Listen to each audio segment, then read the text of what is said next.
Hey YouTube, what's going on? Lionheart here, and on today's video, I'd like to talk about Xiao. Did you know that Xiao received his name from Zhongli, who liberated him during the Archon Wars? Pretty cool. Anyway, in this video, I'll share some tips on playing as Xiao, focusing on his role as a burst DPS. I'll also review my build and test it out in actual gameplay. Before we get started, I want to say thanks for taking time out of your day to watch this video. If this is your first time watching one of my videos, I hope you'll consider subscribing to the channel and enabling alerts for future content. And thanks! Okay, let's talk about Xiao. Xiao is an offensive character specializing in Anemo damage, plunge attacks, and area nuking. He uses a polearm to attack, and probably has the smoothest normal attack combo I've used in Genshin Impact so far. Xiao also has a great charge attack, which can be chained to increase single target damage during his elemental burst. I'll explain more about how to use Xiao's elemental burst a little later, including the 4 ways I recommend using this ability based on your target enemies, team composition, and total constellations. First, let's chat about his abilities. Xiao's elemental skill sends him dashing forward and deals area damage to enemies in a line. This skill can be used while Xiao is aerial and comes with 2 charges at C0 and a 3rd charge if you unlock Xiao's first constellation. This skill is great at dealing high damage to groups of enemies due to its natural penetration, and each subsequent cast increases its damage by 15%, up to a maximum of 45% bonus damage. Keep in mind that each bonus damage stack lasts for 7 seconds, and the cooldown on Xiao's elemental skill is 10 seconds. This means C0 players can only achieve 30% bonus damage, while C1 players can enjoy the complete 45% bonus. It also means spamming Xiao's elemental skill in quick succession is the most optimal way to use it.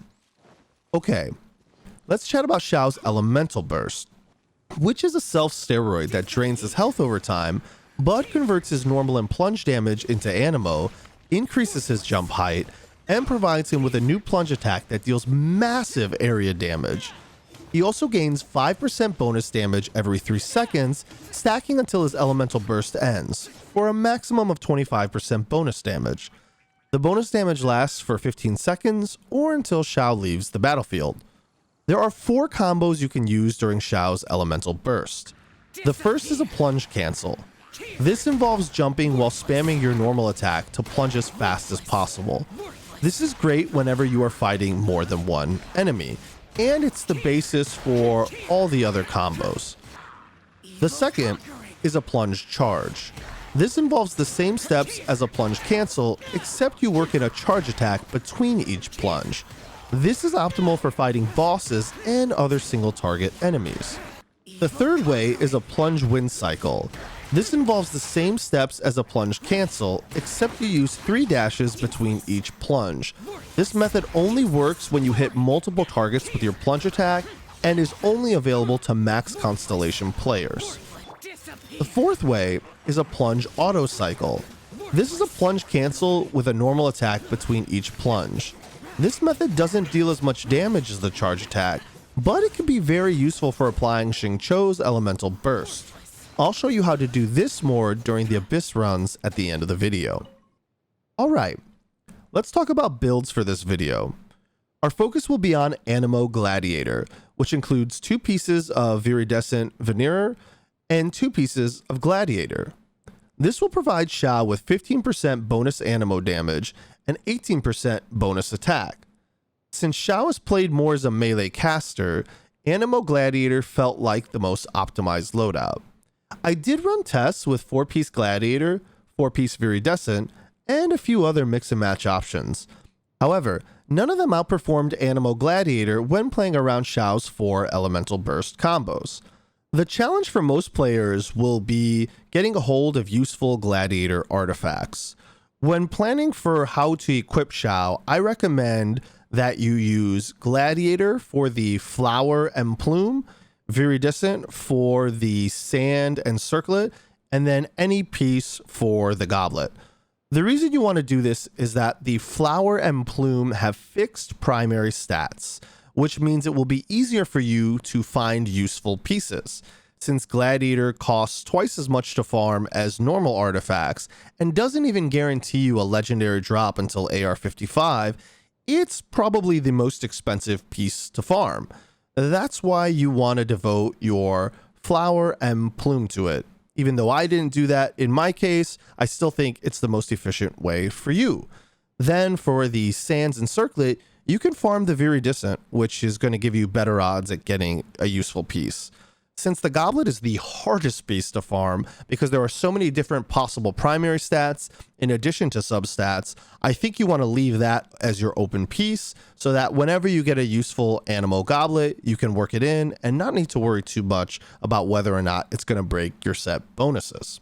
For Xiao, I recommend using an attack sands, Anemo damage goblet, and crit damage circlet.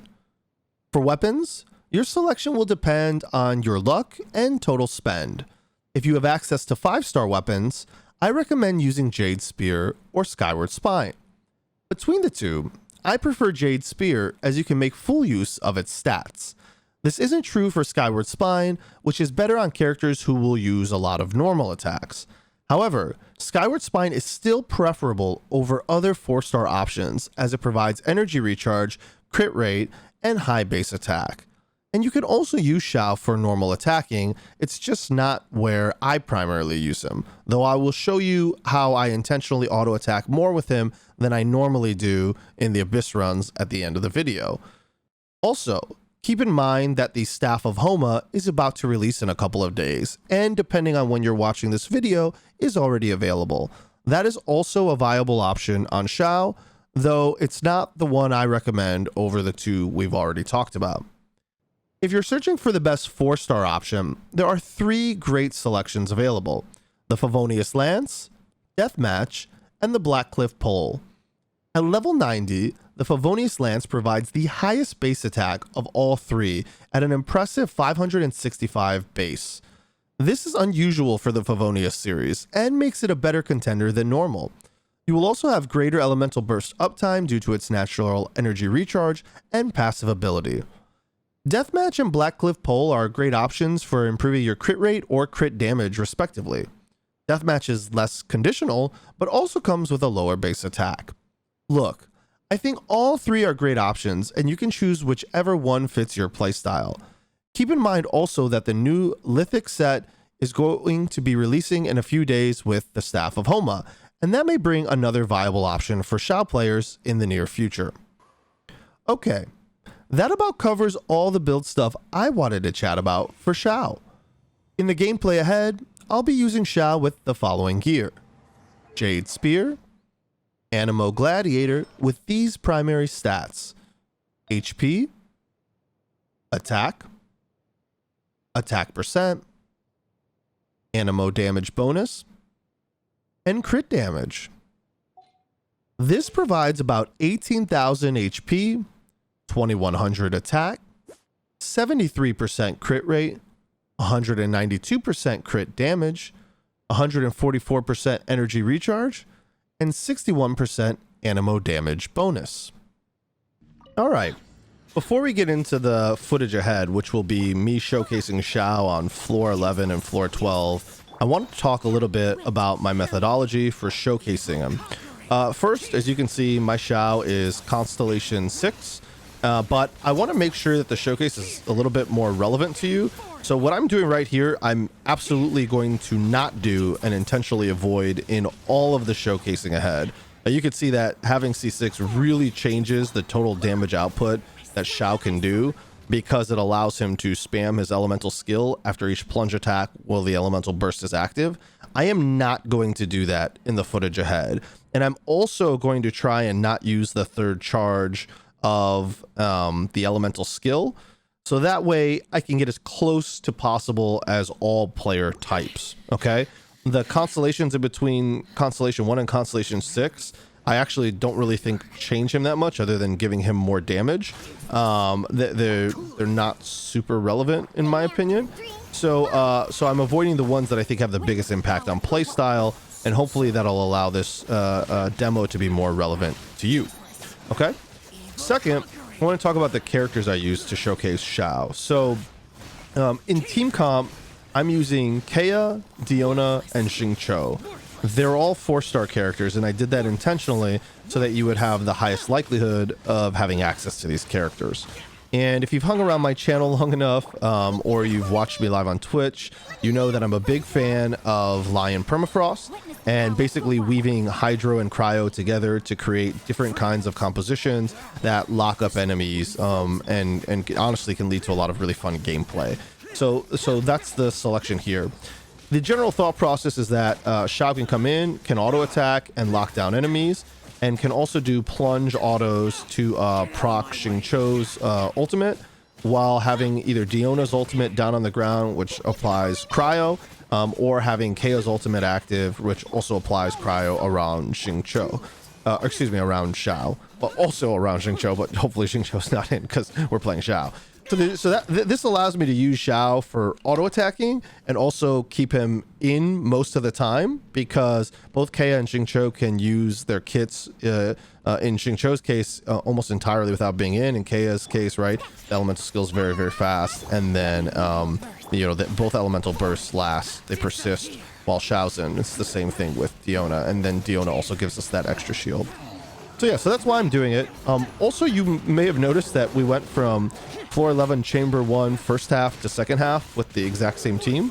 The way I've done this is I've actually stitched together the footage from 2 separate runs to save time on the video. So when you watch the video and you watch floor 11 and floor 12, you're going to notice that it's the same team on both halves. All the clears were 9-star clears. I did it this way just so you could only see Xiao gameplay, and you could choose where you feel it's best to run him in your own personal team comp. Okay? All right, so let's focus on what's actually happening. So here's floor 11, 2, which tends to be pretty tough for people. I feel like the extra damage that I have access to with Xiao and plunge attacks is really good, because the disruption from his elemental burst being active and that plunge attack is so high that it actually prevents a lot of those enemies from attacking, and it doesn't seem to have issues with shields. If you haven't noticed, when I'm doing my plunge attack, the characters that have shields that are traditionally pretty annoying, I think, depending on which character you're playing, are still being damaged by his plunge drop in his elemental burst. So I just feel like that's super useful.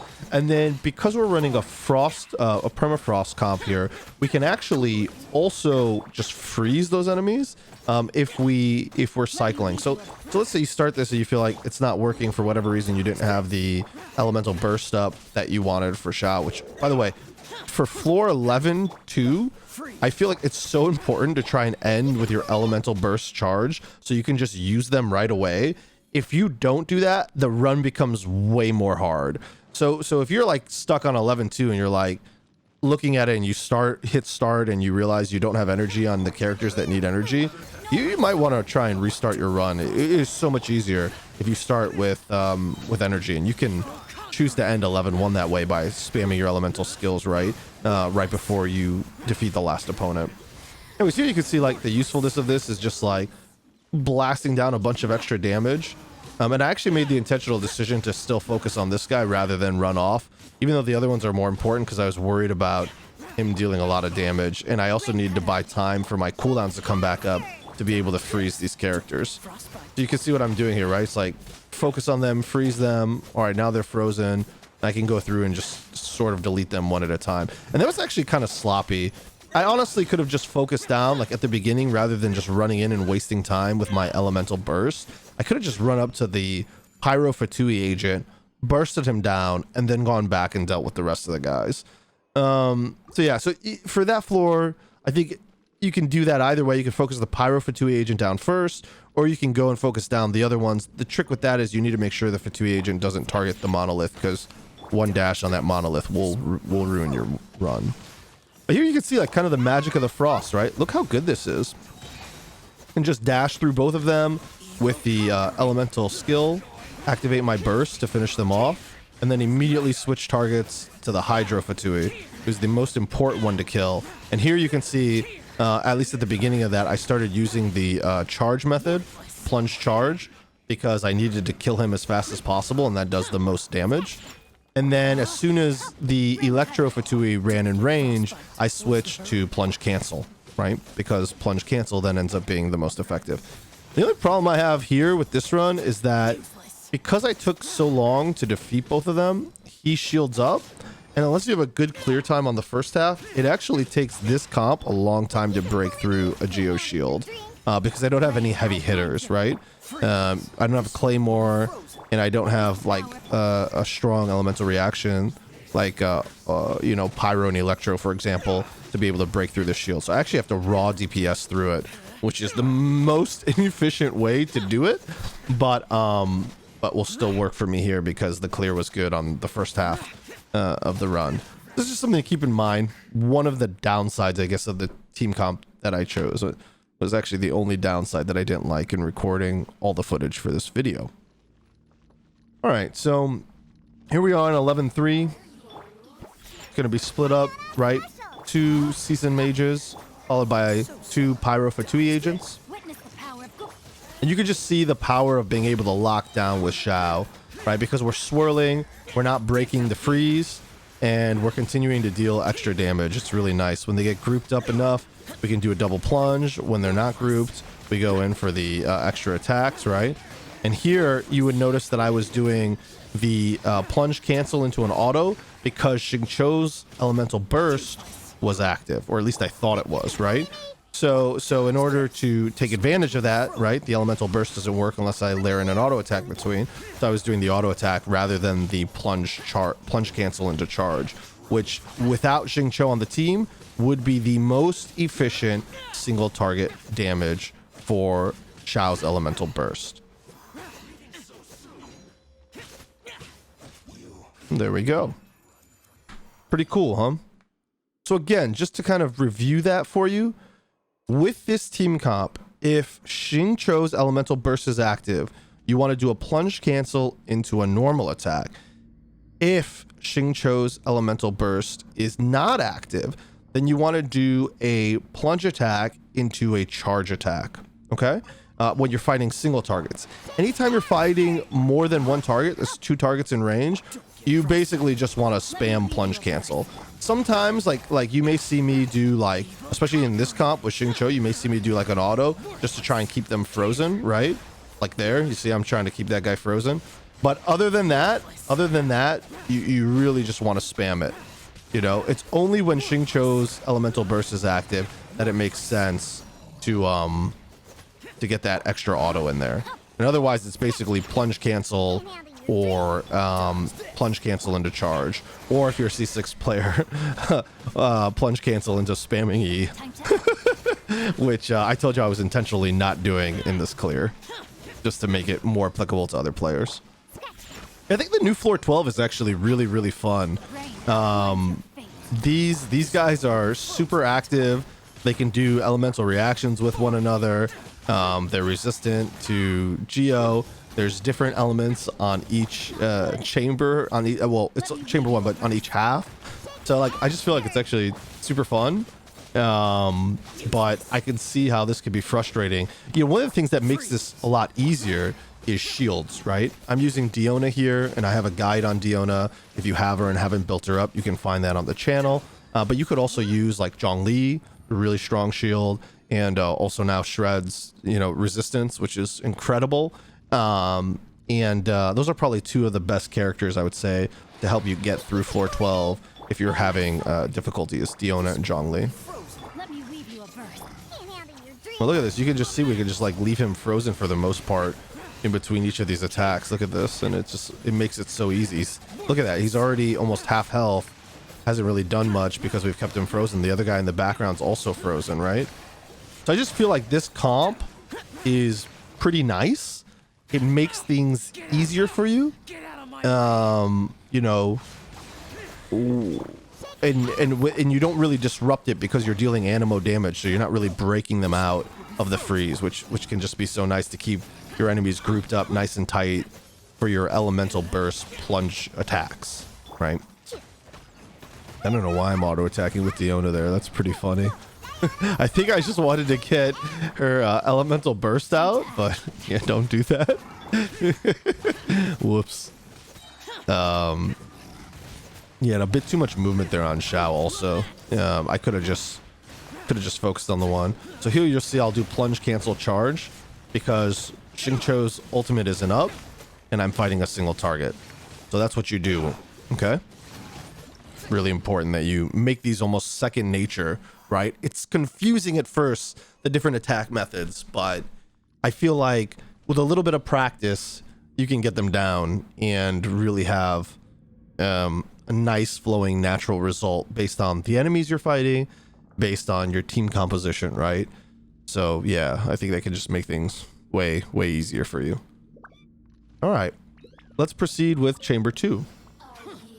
So here I run forward and freeze her, but the actual target you want to focus on is the cryo. I don't think you need to run forward and freeze the electro like I did there. It's just something I did. You'll see I pay a price for it. See how the shield comes up because I did that. So then I have to kill all her like little seasons around her, so that way I can break through and deal enough damage. I really don't think you need to run forward and do that freeze, but it's up to you. I did it in this run, and you can see that by the time it was over, the season mage was basically dead.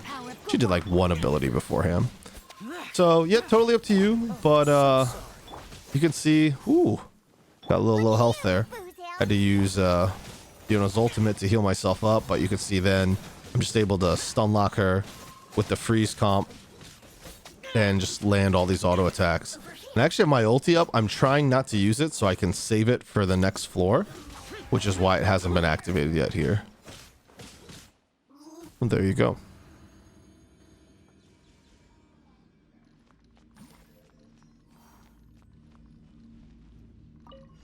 This side's a little bit more challenging because this Pyro Fatui agent, his debuff is really strong, and it will actually like really destroy Xiao if you get the timing wrong. So I think it's totally worthwhile to focus on this guy right at the beginning if you can, and the sooner you can get him down, the better. See, there it is.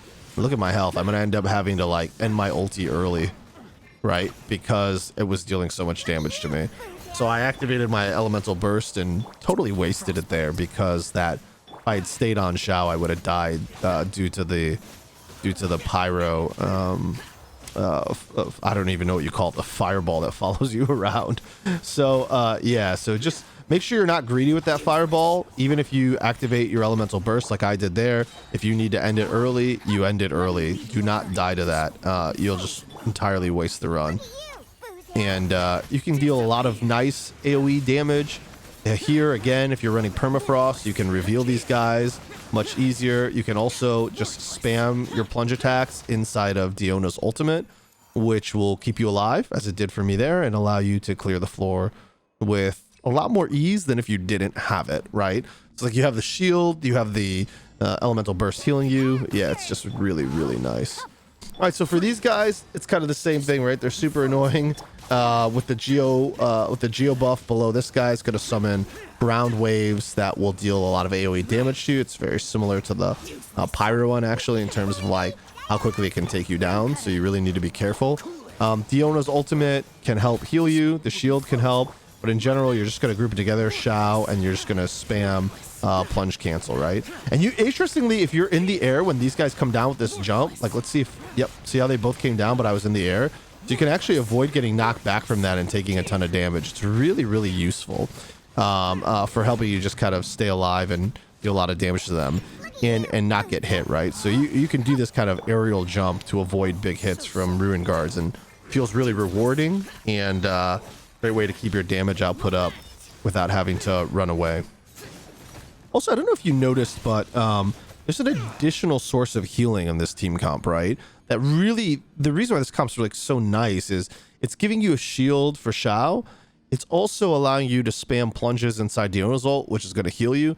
And Xingqiu's elemental skill will also heal you, as will the elemental burst if you don't have the elemental skill already active. So there's a lot of HP recovery sources for Xiao, which is super important because Xiao is always draining his health while in his elemental burst. And so you really want to keep high uptime.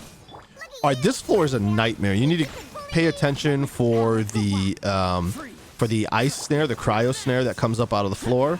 Right here, you can see it's already up. I'm going to take damage from it, but I was sitting in Diona's ultimate, so I felt comfortable not really moving out of the way.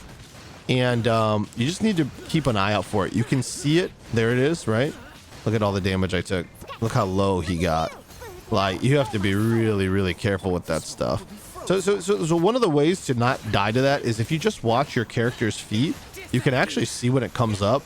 I'm being pretty lazy about it in this video, but it's on like almost a fixed timer, I think. And all you need to do is just stare at your character's feet and then move before it comes down, and you'll be totally fine. Never get hit by it. Anyway, yeah, there's Xiao. If you need more help in Abyss or with Xiao, just swing by my Twitch channel, and I'm happy to do what I can. Well, that's it for Xiao.